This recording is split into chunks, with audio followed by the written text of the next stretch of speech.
ಸ್ನೇಹಿತರೆ ನಮಸ್ಕಾರ, welcome to Shilpa hair Kannada ವ್ಲಾಗ್ಸ್ಗೆ. ಎಲ್ಲರೂ ಹೇಗಿದ್ದೀರಾ? ನಾನು ಕೂಡ ತುಂಬ ಚೆನ್ನಾಗಿದ್ದೀನಿ.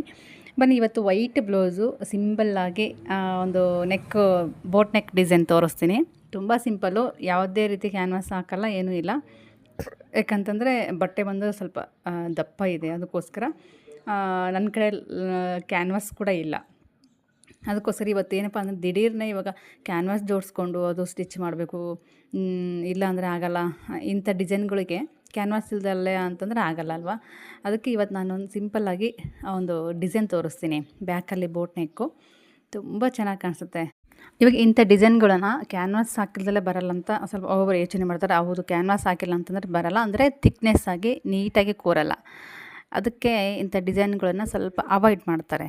ಆವಾಗ ನಾವೇನು ಮಾಡಬೇಕಪ್ಪ ಅಂತಂದರೆ ಏನು ನಾನು ಕಟ್ ಮಾಡ್ತಾಯಿದ್ದೀನಲ್ವ, ಈ ರೀತಿ ಬಟ್ಟೆ ಬಂದಾಗ, ಅಂದರೆ ದಪ್ಪ ಇದೆ ನೋಡಿ ಬಟ್ಟೆ, ತೆಳುವಿಲ್ಲ, ಕಾಟನ್ ಲೈನಿಂಗ್ ಆಗಬೇಕು. ಜೊತೆಗೆ ಬಟ್ಟೆ ಮೇನ್ ಫ್ಯಾಬ್ರಿಕ್ ಬಟ್ಟೆ ಕೂಡ ಸ್ವಲ್ಪ ದಪ್ಪ ಇರಬೇಕು. ಹಾಗಿದ್ದರೆ ನಮಗೆ ಈ ಥರ ಒಂದು ಡಿಸೈನ್ ಮಾಡೋದ್ರಿಂದ ತುಂಬ ಚೆನ್ನಾಗೇ ಕೂರುತ್ತೆ ಹಿಂದೆ ಬ್ಯಾಕಲ್ಲಿ. ಇಲ್ಲಿ ಸ್ವಲ್ಪ ನನ್ನ ಮೆಜರ್ಮೆಂಟ್ ಎಲ್ಲ ನೋಡಿಕೊಂಡು, ಇದು ಚಿಕ್ಕ ಅಳತೆ, ಏನು ದೊಡ್ಡ ಅಳತೆ ಏನಲ್ಲ, 36 ಇದೆ ಸುತ್ತಳತೆ ಬ್ಲೌಸು.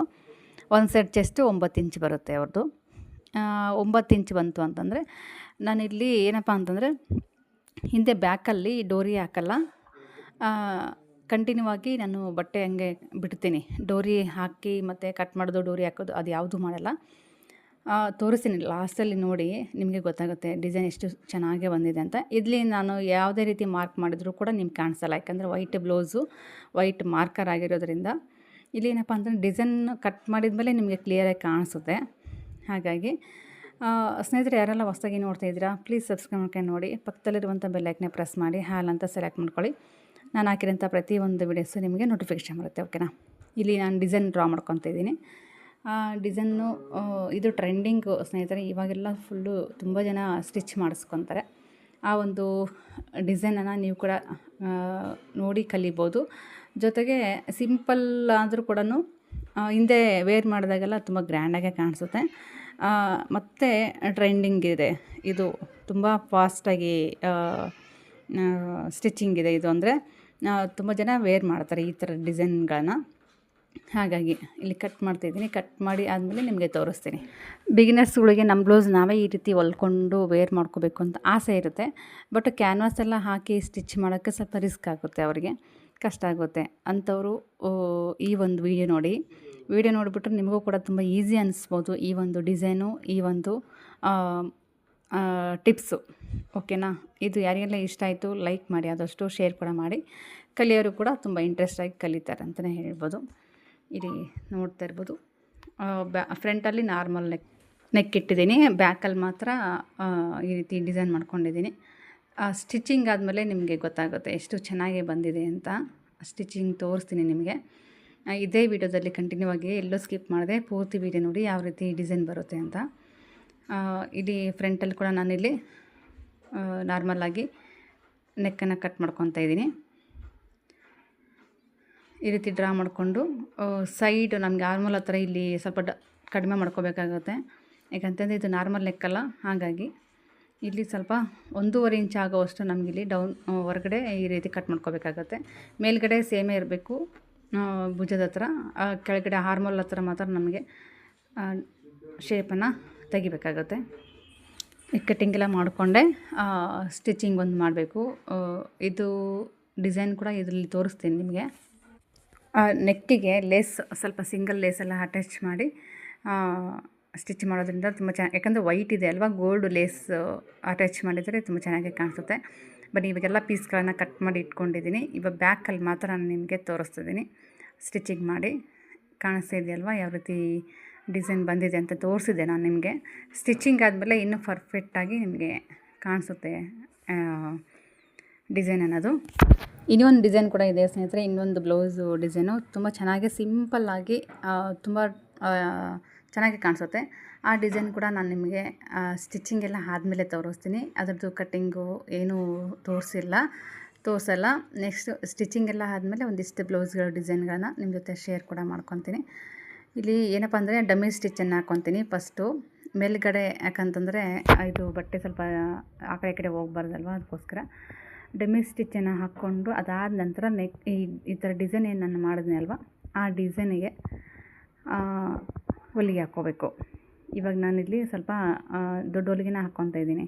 ಆಮೇಲೆ ಮತ್ತೆ ರಿಮೂವ್ ಮಾಡ್ಕೋಬೇಕು, ಯಾಕಂದರೆ ಅಲ್ಲಿ ನಮಗೆ ಪೈಪಿಂಗ್ ಮಾಡ್ಕೋಬೇಕು. ಹಾಗಾಗಿ ಪೈಪಿಂಗ್ ಮಾಡ್ಕೊಂಡ್ರೆ ಚೆನ್ನಾಗಿ ಕಾಣಿಸುತ್ತೆ. ಯಾಕಂದರೆ ಇಲ್ಲಿ ಡಿಸೈನ್ ಬರಬೇಕು ಅಂತಂದರೆ ನಾವು ಅಲ್ಲಿ ಓಪನಾಗೆ ಬಿಟ್ಕೋಬೇಕಾಗತ್ತೆ.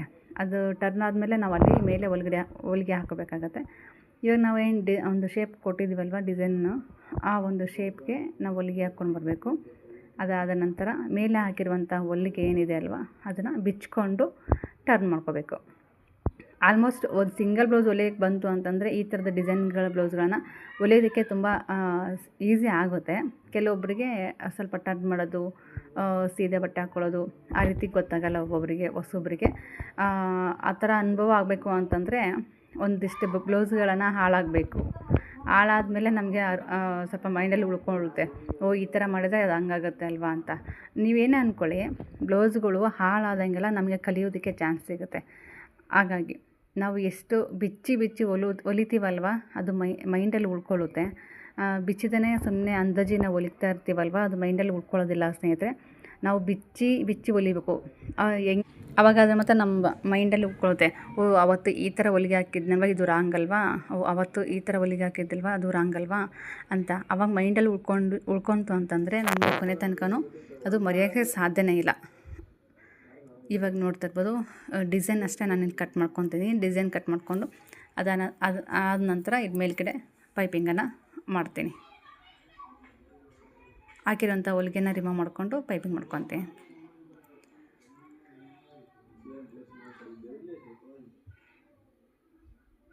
ಸ್ವಲ್ಪ ನಾಚು ಹಾಕ್ಕೊಳ್ಳಿ, ಎಲ್ಲೆಲ್ಲಿ ಸ್ವಲ್ಪ ನಾಚು ಹಾಕ್ಕೋಬೇಕಾಗುತ್ತೋ ಅಲ್ಲೆಲ್ಲ ಸುತ್ತ ನಾಚು ಹಾಕ್ಕೊಂಡ್ವಿ ಅಂತಂದರೆ ಟರ್ನ್ ಮಾಡಿದಾಗ ಫಿನಿಶಿಂಗು ಚೆನ್ನಾಗೇ ಕೂರುತ್ತೆ. ಇವಾಗ ಅದಾದ ನಂತರ ಟರ್ನ್ ಮಾಡ್ಕೋಬೇಕು. ಮೇನ್ ಫ್ಯಾಬ್ರಿಕ್ ಐತಲ್ವ, ಇವಾಗ ಮತ್ತು ಈ ಒಂದು ಲೈನಿಂಗು ಅದು ಒಳಗಡೆ ಹಾಕಿ ಸೀದಾ ಮಾಡ್ಕೋಬೇಕಾಗತ್ತೆ. ಇಲ್ಲಿ ನಾಚು ಸರಿಗೆ ಹಾಕಿಲ್ಲ ಅಂತಂದರೆ ಟರ್ನ್ ಆಗೋದು ಸ್ವಲ್ಪ ಕಷ್ಟ ಆಗುತ್ತೆ. ನೋಡಿಕೊಂಡು ನಾಚಕ್ಕೊಳ್ಳಿ. ಮತ್ತು ದಾರ ಕಟ್ಟಾಗೋ ತನಕ ನಾಚಕ್ಕೊಳಕ್ಕೆ ಹೋಗ್ಬೇಡಿ. ಸ್ವಲ್ಪ ತುದಿಗೆ ನಾಚಾಕ್ಕೊಂಡು ಎತ್ತಿ ಟರ್ನ್ ಮಾಡ್ಕೊಳ್ಳಿ. ಟರ್ನ್ ಮಾಡ್ಕೊಂಡ್ವಿ ಅಂತಂದರೆ ಚೆನ್ನಾಗಿ ಟರ್ನ್ ಆಗುತ್ತೆ. ಇವಾಗ ನೋಡ್ತಾ ಇರ್ಬೋದು, ಏನಾದರೂ ಒಂದು ಸಹಾಯ ತೊಗೊಂಡು ಈ ಡಿಸೈನ್ ಏನು ಇದೆ ಅಲ್ವಾ ಅದನ್ನು ಸೀದಾ ಮಾಡಿಕೊಂಡು ನೀಟಾಗಿ ಹಾಕ್ಕೊಂಡು ಒಂದು ಹೊಲಿಗೆ ಹಾಕ್ಕೋಬೇಕಾಗತ್ತೆ. ಮೇಲ್ಗಡೆ ಹೊಲಿಗೆ ಹಾಕ್ಕೊಂಡ್ವಿ ಅಂತಂದರೆ ಚೆನ್ನಾಗಿ ಕೂರುತ್ತೆ. ಓಕೆನಾ. ಇದು ಸ್ವಲ್ಪ ಡಿಸೈನು ಕರೆಕ್ಟಾಗಿ ಮಾಡ್ಕೋಬೇಕು. ಒಂಚೂರು ಕೂಡ ಆಚೆ ಈಚೆ ಆಗಬಾರ್ದು. ಒಂದು ಸೈಡು ಡಿಸೈನ್ ಮಾಡ್ಕೊಳ್ಳೋದು, ಇನ್ನೊಂದು ಸೈಡು ಹಂಗೆ ಬಿಟ್ಕೊಳ್ಳೋದು, ಆ ರೀತಿ ಆಗಬಾರ್ದು. ಈ ರೀತಿ ಮೇಲ್ಗಡೆ ಒಂದು ಹೊಲಿಗೆ ಹಾಕ್ಕೊಂಡಿದ್ದೀನಿ. ಇನ್ನೊಂದು ಸರಿ ಇಲ್ಲಿ ಮೇಲ್ಗಡೆ ನಾನು ರಿಮೂವ್ ಮಾಡ್ಕೊಂಡಿದ್ದೆಲ್ವ, ಅದು ಬಿಚ್ಕೊಂಡು ಮತ್ತು ಇನ್ನೊಂದು ಸರಿ ಹೊಲಿಗೆ ಹಾಕ್ಕೊಂಡು ಪೈಪಿಂಗ್ ಮಾಡ್ಕೊತೀನಿ. ಪೈಪಿಂಗ್ ಮಾಡಿಕೊಂಡ್ರೆ ಬ್ಲೌಸರು ನೀಟಾಗಿ ಹಾಕುತ್ತೆ. ನೋಡ್ತಾ ಇರ್ಬೋದು, ಫೈನಲಾಗಿ ನನಗೆ ವೈಟ್ ಟೇಬಲ್ ಆಗಿರೋದ್ರಿಂದ, ವೈಟ್ ಬ್ಲೌಸ್ ಆಗಿರೋದ್ರಿಂದ ನಿಮಗೆ ಡಿಸೈನ್ ಅಷ್ಟೊಂದು ಚೆನ್ನಾಗಿ ಕಾಣಿಸಲ್ಲ ಅಂತ ಅಂದ್ಕೊತೀನಿ. ಲೇಸ್ ಹಚ್ತೀನಿ ಇದಕ್ಕೆ. ಗೋಲ್ಡು ಮಿಕ್ಸ್ ಇದೆ ಇದರಲ್ಲಿ, ಚಮಕಿ ಎಲ್ಲ ಬಂದಿದೆ ಒಳಗಡೆ, ಫ್ಲವರ್ದು ಎಲ್ಲ ಚಮಕಿ ಬಂದಿದೆ. ಅದಕ್ಕೋಸ್ಕರ ಅದಕ್ಕೆ ಮ್ಯಾಚ್ ಆಗಲಿ ಅಂತ ಈ ಗೋಲ್ಡ್ ಲೇಸ್ ಅನ್ನೋದು ಅಟ್ಯಾಚ್ ಮಾಡ್ತೀನಿ. ತುಂಬ ಸಿಂಪಲ್ಲು, ತುಂಬ ಚಿಕ್ಕದಿದೆ ಲೇಸು. ಆ ಥರ ಚಿಕ್ಕ ಲೇಸ್ ಹಾಕೋದ್ರಿಂದ ತುಂಬ ಚೆನ್ನಾಗೇ ಕಾಣಿಸುತ್ತೆ. ದಪ್ಪ ಲೇಸ್ ಹಾಕೋಕ್ಕಿಂತ ಚಿಕ್ಕ ಲೇಸನ್ನು ಯೂಸ್ ಮಾಡಿ ತುಂಬ ಚೆನ್ನಾಗೇ ಕಾಣಿಸುತ್ತೆ ಬ್ಲೌಸ್ಗಳು. ಓಕೆ ಸ್ನೇಹಿತರೆ, ಇವತ್ತಿನ ಒಂದು ವಿಡಿಯೋ ಯಾರಿಗೆಲ್ಲ ಇಷ್ಟ ಆಯಿತು ಲೈಕ್ ಮಾಡಿ, ಶೇರ್ ಕೂಡ ಮಾಡಿ. ಆದಷ್ಟು ಸಬ್ಸ್ಕ್ರೈಬ್ ಮಾಡ್ಕೊಂಡು ನನ್ನ ಒಂದು ಚಾನಲ್ಗೆ ಸಪೋರ್ಟ್ ಕೊಡಿ ಅಂತ ಹೇಳೋಕ್ಕೆ ಇಷ್ಟಪಡ್ತೀನಿ. ಲೇಸ್ ಹಚ್ಚುವಾಗ ಸ್ವಲ್ಪ ನೋಡಿಕೊಂಡು ನಿಧಾನಕ್ಕೆ ಲೇಸನ್ನು ಅಟ್ಯಾಚ್ ಮಾಡಿ, ಎಳೆದು ಲೇಸನ್ನು ಅಟ್ಯಾಚ್ ಮಾಡಿದ್ರಿ ಅಂತಂದರೆ ಬ್ಲೌಸು ಸುಕ್ಕಲೆಲ್ಲ ಆಗುತ್ತೆ. ಹಾಗಾಗಿ ಸ್ವಲ್ಪ ನಿಧಾನಕ್ಕೆ ಸುಮ್ಮನೆ ಬಟ್ಟೆಗೆ ಕೊಟ್ಕೊತ ಹೋಗಿ ಲೇಸ್ ಅನ್ನೋದು ಹಚ್ಚಬೇಕಾಗತ್ತೆ. ಡಿಸೈನ್ ಸ್ವಲ್ಪ ಸೇಮೇ ಬರಬೇಕಲ್ವಾ, ಡಿಸೈನ್ ಯಾವ ರೀತಿ ಮಾಡಿದ್ದೀವೋ ಅದೇ ರೀತಿ ಲೇಸ್ ಕೊಟ್ಕೊತ ಬಂದರೆ ಡಿಸೈನ್ ಅನ್ನೋದು ಫಿನಿಶಿಂಗು ತುಂಬ ಚೆನ್ನಾಗಿ ಕಾಣಿಸುತ್ತೆ.